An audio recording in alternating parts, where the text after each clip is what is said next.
je pense. Moi je sais. Moi j'y pense et je me tais. Moi j'ai peur.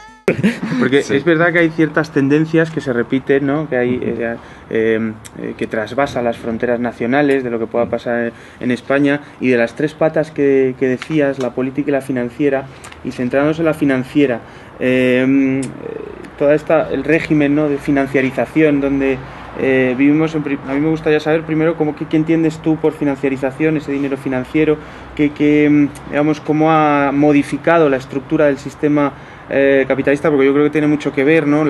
Digamos que España pues es un caso paradigmático dentro de esa tendencia mundial. Si vemos los indicadores financieros, en fin, de inflación financiera en España son muy superiores a la media europea. Claro. Y entonces la cristalización de todo eso aquí en España parece ser que ha sido la construcción, ¿no?, y la burbuja inmobiliaria, pero parece que efectivamente, ¿no?, pues eso viene de un trasvase de poder o de ese régimen de acumulación que ahora se dan las finanzas, ¿no? Y ahí se acumula el poder. Sí.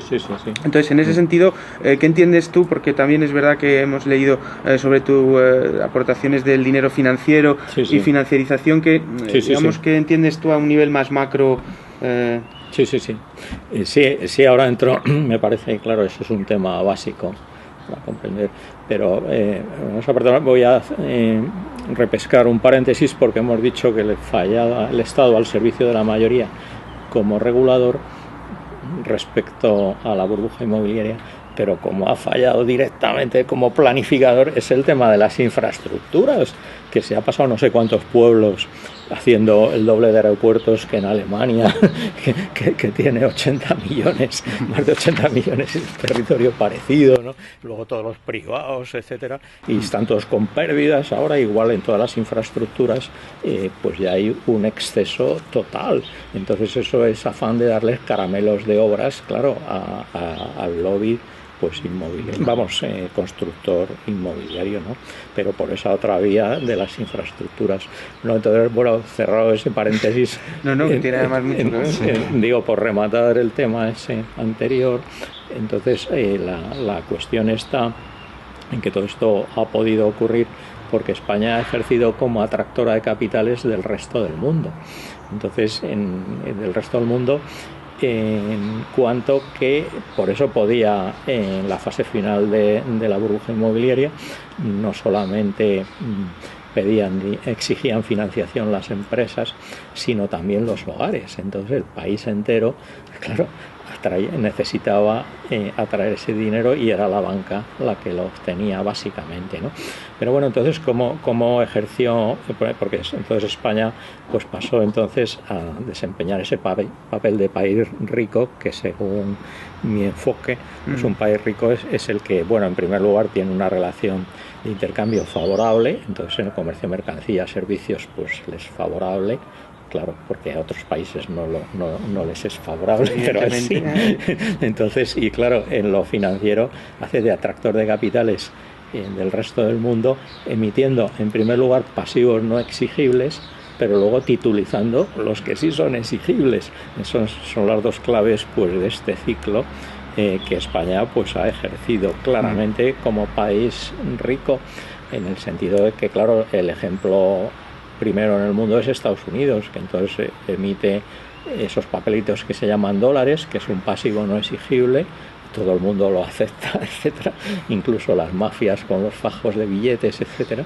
Entonces después emite pues toda la cantidad de acciones, todo esto que es otro pasivo no exigible, que cotizan en dólares, todo esto, pero luego hasta las propias commodity, que se llaman las mercancías pues de gran productos básicos y todo eso, como el petróleo, que cotizan en dólares. Entonces tienen que comprar dólares en los países para poder comprar petróleo, ¿no? Entonces ves que, claro, pues tiene la fábrica, digamos, de dinero mundial, y entonces todos los otros países fabricando cosas que se compran con ese dinero, ¿no? Entonces es un poco una posición de poder. Bien, pues entonces España también, las transnacionales españolas, pues entonces emitían, bueno, en primer lugar, claro, el euro es un pasivo no exigible, evidentemente, ¿no? Ya no hay convertibilidad de las monedas en oro ni cosa parecida, ¿no? pero luego entonces, por ejemplo, las acciones de las transnacionales españolas, pues un pasivo no exigible. Telefónica pues hace una ampliación de acciones y con ese papel que emite compra Telefónica del Perú o retribuye pues a sus accionistas y a sus directivos. Telefónica sí se convierte también en un actor financiero dentro del sistema. No, claro. Entonces ocurre que las empresas transnacionales que se precian pues son capaces de crear lo que yo llamo dinero financiero. Es decir, pero ahora, ¿qué es lo que ha ocurrido con la crisis? Pues que entonces no sea... Bueno, porque aparte, buena parte de las hipotecas se han titulizado también en España. Entonces la clave de la historia es que cuando colapsó lo de las hipotecas subprime estadounidenses, pues ahí pilló a países muy generadores de ahorro como Alemania, que entonces compraban pues todos esos productos y entonces se vieron súper pillados de entrada y directamente la crisis, mientras que aquí parecía, se decía, no, aquí no afecta y tal. Y claro, no afecta porque España no colocaba ningún ahorro, sino que succionaba, era tractor de capitales del resto del mundo, succionaba a ahorro y entonces sí emitía sus propias subprime, ¿no? Que hipotecas que se generaban en un momento culminante de empleo, de tipos de interés por los suelos y de cotizaciones inmobiliarias astronómicas, ¿no? Entonces eso, claro, era subprime total, ¿no? Entonces la banca generaba las suyas propias, no compraba otras, vendía las suyas propias. Entonces eso es un poco el ritmo diferente que ha pillado, por lo que ha pillado la crisis a este país, porque ha ido madurándose la crisis propia hasta que ya ha ido saliendo frente que a Alemania o otros países que se vieron pillados de entrada por la crisis estadounidense.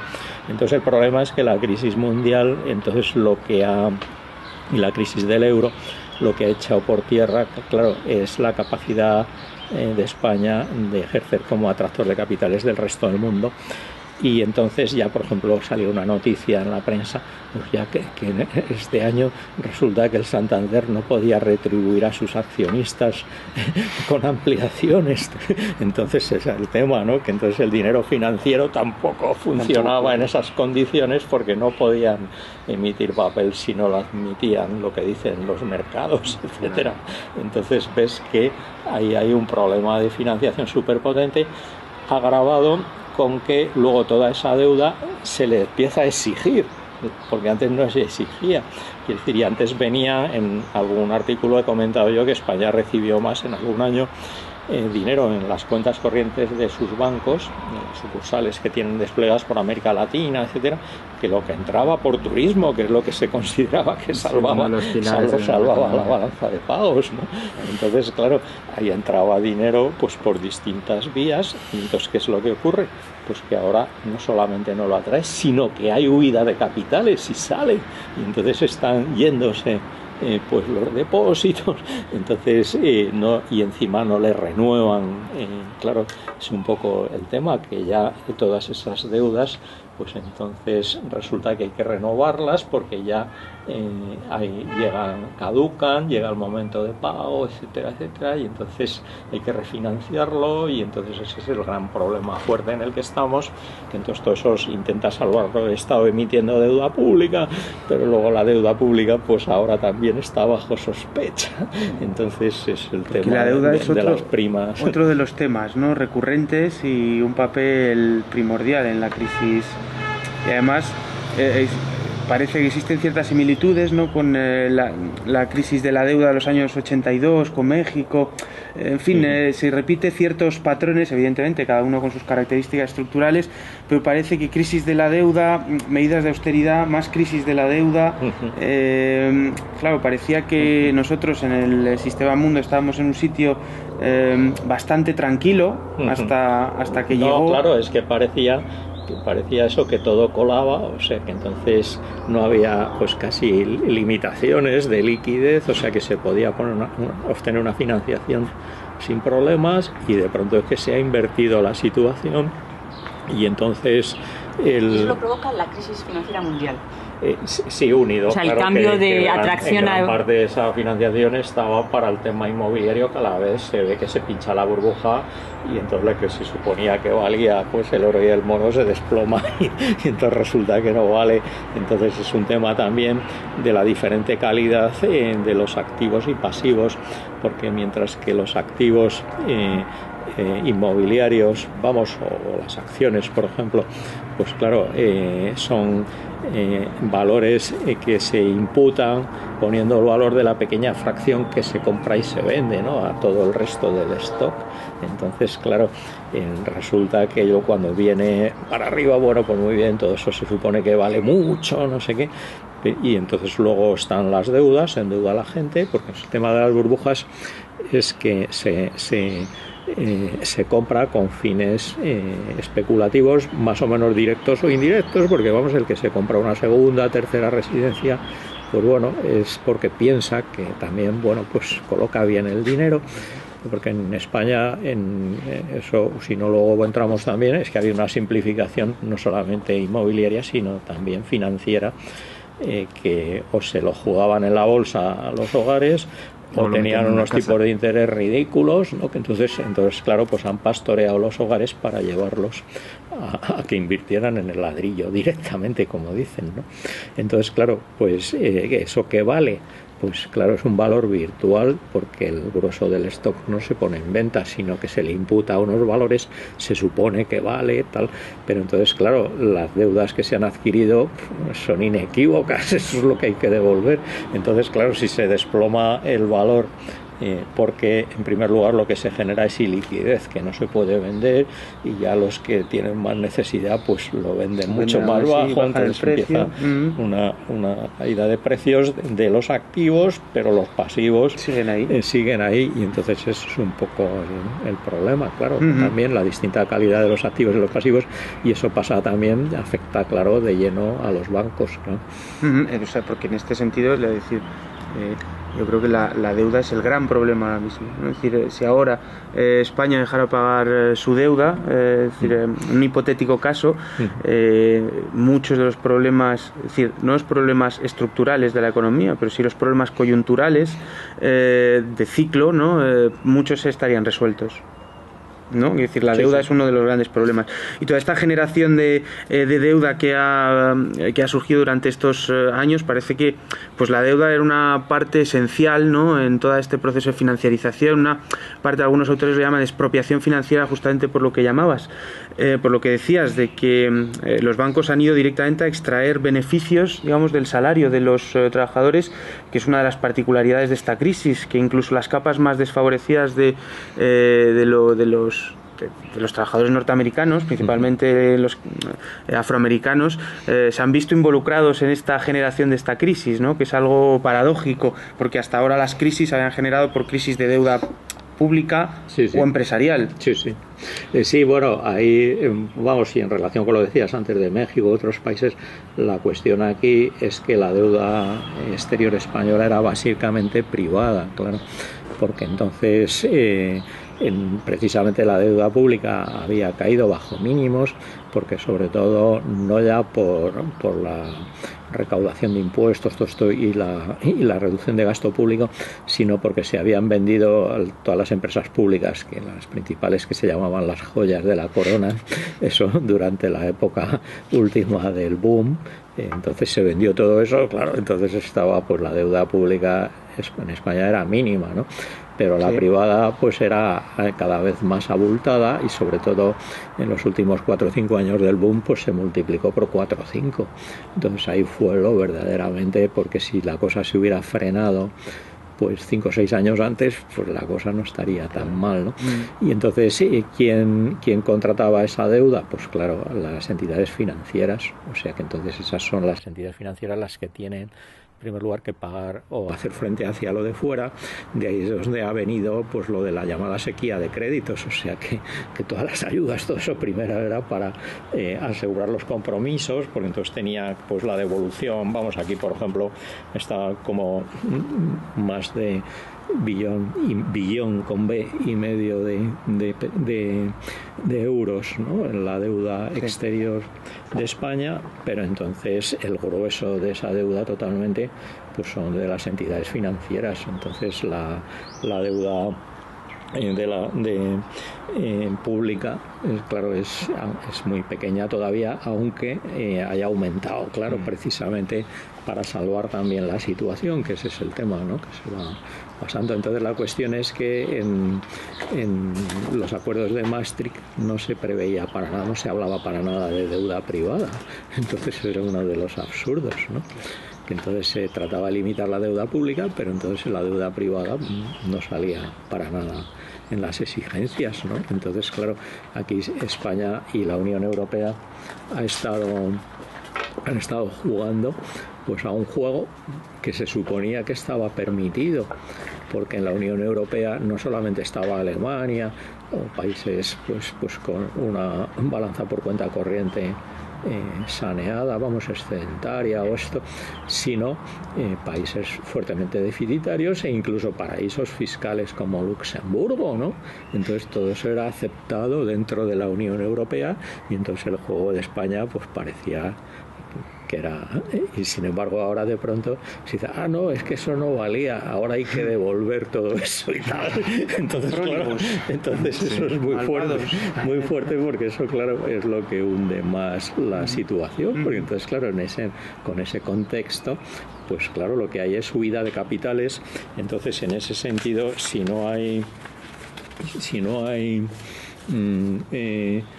ejerce como atractor de capitales, que es como había. Pero es que no solo ocurre eso, que no puede atraer capitales, sino que se le van. Y entonces esto es la polarización norte-sur en la Unión Europea. Entonces la parte de arriba es lo que están recibiendo Alemania, Holanda, los países del norte, y estos son los del sur. Esto es la posición frente al eurosistema. Entonces aquí abajo es donde están España, Portugal, Grecia, Italia, etcétera. Entonces, claro, vemos que hay una polarización norte-sur, que es lo que ocurría con los países pobres y ricos.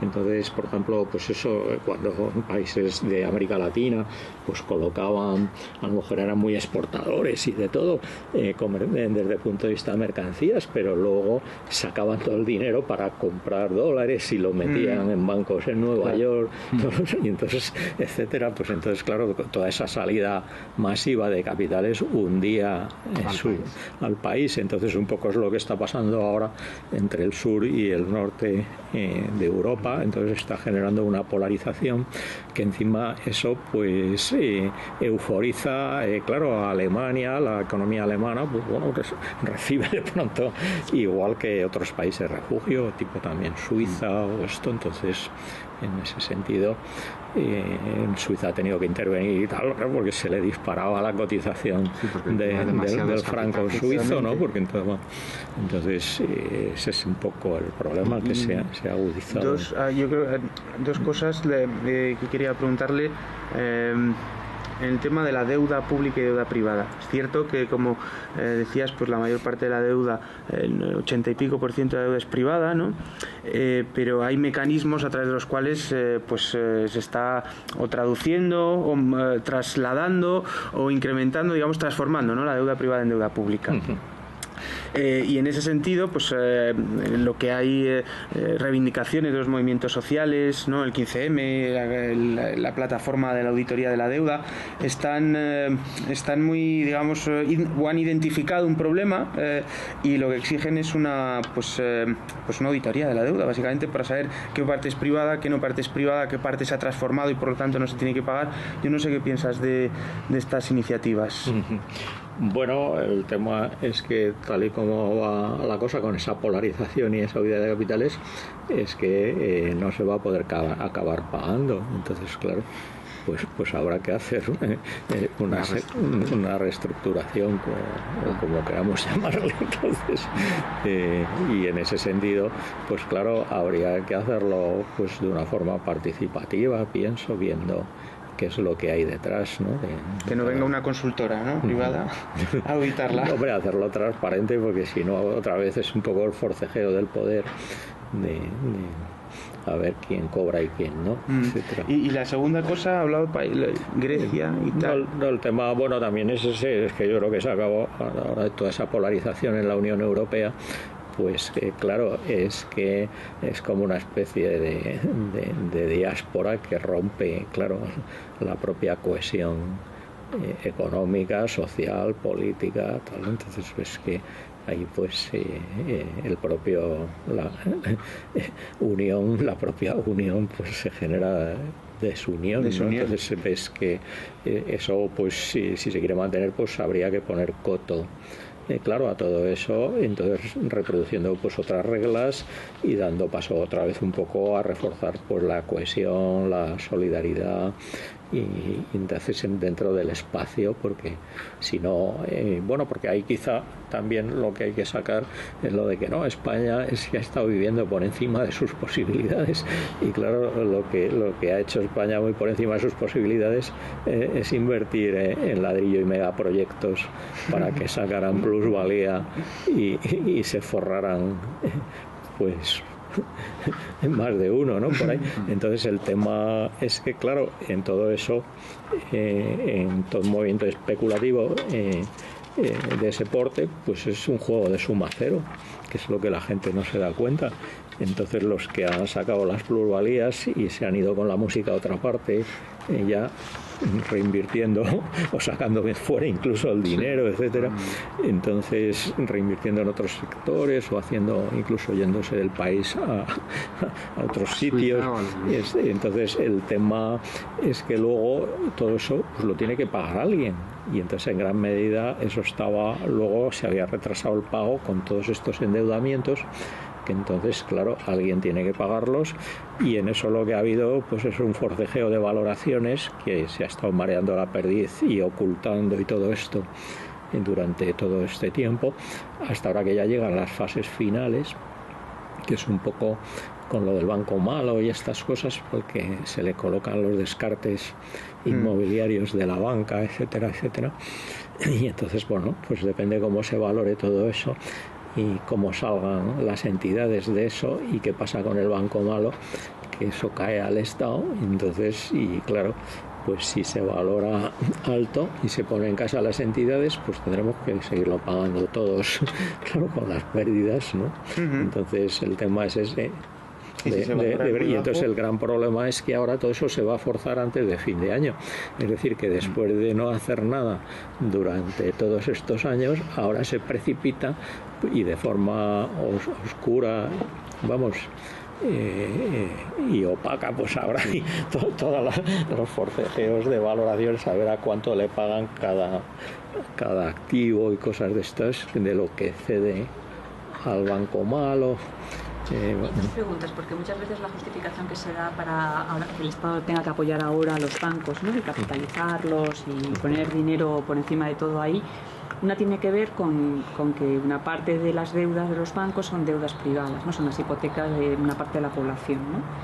¿Qué porcentaje, se sabe cuál es el porcentaje de deuda que corresponde a los particulares y qué porcentaje de la deuda que tienen los bancos corresponde a esos grandes procesos especulativos inmobiliarios donde se ha ido toda esa plusvalía, que esos son pues las grandes constructoras, me imagino, ¿no? Los que jugaron con la recalificación del suelo? ¿Qué parte del porcentaje de la deuda de los bancos, de lo que deben fuera, proviene de esas grandes operaciones especulativas y qué parte proviene de lo que serían los particulares, ¿no? Las hipotecas que la gente, el dinero que han prestado las hipotecas, ¿no? Sí, pero está diciendo la deuda de los bancos, no, son los activos de los bancos, porque una hipoteca es un activo de un banco, por eso son las deudas de los hogares o de las empresas. Bueno, yo no soy economista, pero es un activo que, como tú antes decías, al haberse hinchado los precios, claro, figura como activo, pero en realidad ese banco que ha prestado un dinero por un valor se le ha desinflado porque claro, ese es el tema, que ya los precios caen por abajo de los precios de tasación de las hipotecas y entonces caen por debajo ya del inmueble que representaban, pues cae por debajo respecto a lo que lo tenía el banco como garantía en su activo. Igual ocurre entonces con las inmobiliarias. Entonces en España es que antes de la burbuja esta pues tenía menos riesgo la banca, menos porcentaje de crédito respecto tanto a inmobiliarias como a hogares, respecto a todos los países de nuestro entorno. Sin embargo, cuando se ha acabado ya la crisis cuando se ha pinchado la burbuja, resulta que lo superaba a todos, incluido Estados Unidos. Entonces, en riesgo inmobiliario, la banca española. En los hogares, casi, pero no todos, me parece que está Gran Bretaña con más porcentaje de crédito hipotecario a los hogares que respecto a la renta disponible que España. Bueno, quiero decir que hay, pero si metes luego, que eso es lo que España se lleva a la parte del León y le supera a todos el crédito a las inmobiliarias, entonces ya el riesgo de la banca española, que es como, por otra parte, no lo había dicho yo solo, sino que es que el propio Banco Internacional de Pagos pues lo había dicho ya, me parece, en el informe del 2007 o algo así, ¿no? Entonces, quiero decir que es una cosa sabida. Entonces, claro. Y eso explica, por ejemplo, una cosa que a mí, yo no soy economista y no conozco muchos temas, pero me sorprende mucho en todo esto que está pasando se quiere capitalizar los bancos y se les pone muchísimo dinero, ¿no? ¿Por qué no se hace una cosa que es quitar una quita a las hipotecas de la gente en lugar de directamente que se mantengan, ¿no?, esos créditos que la gente tiene con los bancos y al banco se le da dinero, que supongo que ese dinero sirve para pagar esas deudas que tiene externamente, ¿no?, que debe del dinero que le prestaron previamente bancos franceses, bancos alemanes? Por la vía de dar una quita a las hipotecas, por ahí no se sanean lo suficientemente y por eso no se hace, o porque a mí me parecería algo que ayudaría al consumo, que haría que la deuda privada de los particulares disminuyera. No sé, como que le veo muchas ventajas y ningún inconveniente, y a lo mejor es porque desconozco que en realidad hay muchos inconvenientes económicamente. Lo que pasa es que el hacer una quita de las hipotecas es que los bancos cobran menos de lo que tendrían que cobrar por las hipotecas. Entonces, tú eso, si les das unas ayudas, claro, se puede concertar que a la vez por su parte hagan eso, pero el hacer la quita, claro, es mal negocio para los bancos. El mismo dinero, por eso se resiste. Entonces no es una quita, lo que yo digo, es no sé cuántos millones han sido el dinero que el Estado ha puesto a los bancos. Ese dinero, en vez de dárselo directamente a los bancos, sea que se descuente de las hipotecas de la gente, que la gente tenga que pagarle menos hipoteca a ese banco porque el dinero sirva para cancelar esa parte de la hipoteca. Ya, pero que entonces en vez de ayudar a los bancos cobran menos. Los bancos. Claro. No estaríamos ayudando a los bancos, sino a las familias. Entonces claro. Es un gran problema, yo creo que es porque el problema. Los bancos tendrían menos beneficios si haces eso. Yo creo que no. O sea, la familia le debe tanto al banco, pues eso se lo da a través de ese mecanismo del Estado. Bueno, ya estoy haciendo una barbaridad. Pero si se lo da reducido, dices, o que le dé... Yo no sé cuántos millones son, 80.000 millones. O que le dé una parte del Estado, dices tú, ¿no? Que el Estado pague en nombre de cada familia una parte de la hipoteca hasta que sume el total del dinero que va a poner a los bancos. O los morosos, digamos que un banco tiene un 6% de morosidad, que el Estado le diese ese 6% para que esos morosos no fuesen morosos, por ejemplo. Y claro, o sea, el Estado va a pagar tantos... la hipoteca a los ciudadanos. Claro, y entonces a ti te queda menos hipoteca que pagar, porque amortizas la mitad de la hipoteca con el dinero que el Estado ha dado a cada familia para pagar. Sí. Le estás devolviendo dinero al banco, el banco tiene liquidez, paga sus deudas y tú tienes menos letra y por tanto tienes consumo. No, sí, yo entiendo lo que... Es una barbaridad. Lo que dices, y yo creo que por ahí tendría que ir una de las soluciones, pero en el sentido de que yo veo que lo que es una contradicción absurda es que hay un stock sobredimensionado pues de viviendas secundarias y desocupadas y que están en manos de bancos, de inmobiliarias o de personas que han comprado como inversión y tienen por ahí pues, promotores de todo tipo. Entonces entonces al mismo tiempo hay necesidades fuertes de vivienda agudizadas por 360.000 desahucios que se han producido ya en los 4 últimos años. Entonces, claro, ves que hay eso es una contradicción absurda. Entonces algunos bancos precisamente están un poco respondiendo un poco a lo que dices tú, en cuanto que dicen, bueno, pues hombre, en vez de hacer el desahucio, si es la primera vivienda y poner en la calle esto, pues se comprometen a pagar pues un alquiler pues social, vamos, que sea moderado, y entonces la vivienda pues es como tiene toda la garantía al banco, pues como si fuera, pero entonces va cobrando ese alquiler, pues por lo menos. Entonces yo creo que en ese sentido precisamente el enfoque de ese tipo sería reconstruir de alguna manera pues un stock de vivienda social, entonces que entonces se reconvirtiera pues según y como las características y posibilidades de la gente en ciertos alquileres sociales, pero entonces se evitara, claro, pues el desahucio, sobre todo, vamos, en el caso de primera vivienda y tal, porque aparte de todo, bueno, es que parece que nos olvidamos que en la propia Constitución está el derecho a la vivienda, ¿no? Te parece que todo eso es papel mojado, ¿no? Entonces que ahora va a predominar sobre ese derecho cualquier cosa, ¿no? Entonces, en ese sentido yo creo que hay la salida, pero es un poco lo que yo vengo apuntando desde hace un porrón de tiempo, sería diversificar el sistema inmobiliario y el financiero, porque claro, son los dos problemas.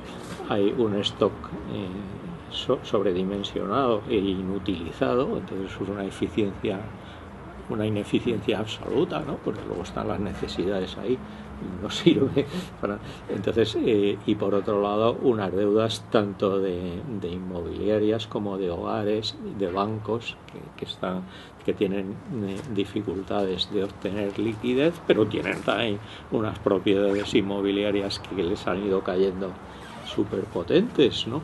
Entonces, quiero decir que en otros países europeos pues hay entidades mayoristas que están en el mercado de alquiler y entonces hay de muy diversos tipos, son alquileres pues más sociales, entonces claro, son entidades que según y como lo que hacen pues están desgravadas de impuestos o con ciertos apoyos, etcétera, y entonces por ejemplo pues los dos países con más porcentaje de viviendas en alquiler en Europa, que son Suiza en primer lugar y Alemania, pues qué casualidad que no han vivido ni la burbuja ni la crisis, ¿no? Porque claro, eso tienen ahí sin más esos fondos de inversión o esas entidades que aseguran como una rentabilidad pues como a largo plazo pero segura, entonces en la que la gente puede invertir si quiere, es lo que te digo, hay una diversificación financiera. Pero entonces en ese sentido se mueven por la renta disponible y al margen de los sobresaltos pues de la bolsa y de la coyuntura y esas cosas, ¿no? Entonces en ese sentido está un porcentaje potente del stock inmobiliario pues al resguardo de todos esos vaivenes pues en alquiler pues de esa manera regido como por otros criterios, ¿no? Entonces quiero decir que aquí en este país pues habría que romper no ya lo del monocultivo del ladrillo, que era lo que decíamos, sino el monocultivo de la vivienda en propiedad, es decir, que el hogar invierta en ladrillo directamente y entonces lo lógico es que ahora pues se sacarán pues entidades de alquiler para diversificar el panorama inmobiliario y a la vez el financiero, ¿no? Porque comentando lo que de los bancos y el problema de los activos, de cómo se va a medir, del banco malo, toda esta, la solución que están proponiendo y la que, bueno, nos comentas más o menos son diametralmente opuestas, ¿no? Y yo creo que... ¿Pero por qué dices cuál que están proponiendo? Las que están proponiendo, pues, banco malo, ayuda a la banca, privatización de las cajas de ahorros, la ortodoxia, ¿no? Pero a mí lo que me parece es que la propia naturaleza privada de los bancos, el hecho de que sean privados, es un impedimento para que desarrollen su actividad privada, que parece una contradicción, pero es que, por ejemplo, el problema de la liquidez que el credit crunch que de repente se coge los mercados de liquidez y no había liquidez para los bancos, es un problema de confianza entre ellos, ¿no? Que no sabía quién tenía qué cantidad de activos tóxicos tenía cada banco y no han sido capaces ellos por ellos mismos de resolverlo. Han tenido que inyectar ese aval del Estado para poder la liquidez privada ha sido sustituida por la pública y mientras los bancos secuestran la liquidez. Eso por un lado. Pero luego el precio de los activos tóxicos que decías, ¿cómo se va a valorar? Ahí hay un problema, ¿no? Y que las instituciones han estado en esa connivencia de ocultar, ¿no? ¿Cuál es el real precio de los activos? Porque claro, en el momento en el que uno reconozca el precio real en un mercado de competencia, iría a la quiebra. Es decir, son ¿vale? Y luego el problema de los reguladores, que Sí, comentabas. sí. Dicen, no, los reguladores han fallado, eso es cierto, pero si una actividad necesita de un regulador para poder funcionar eficientemente, es que esa actividad, pues no sé, tiende naturalmente a ser deficiente, ¿no? Entonces se resisten, y parece que lo de la banca pública es algo muy no sé, inalcanzable, o algo de sueños de un loco, pero bueno, parece que es bastante lógico, una conclusión bastante lógica, ¿no? Después de lo que ha pasado. Bueno, vamos, yo veo que en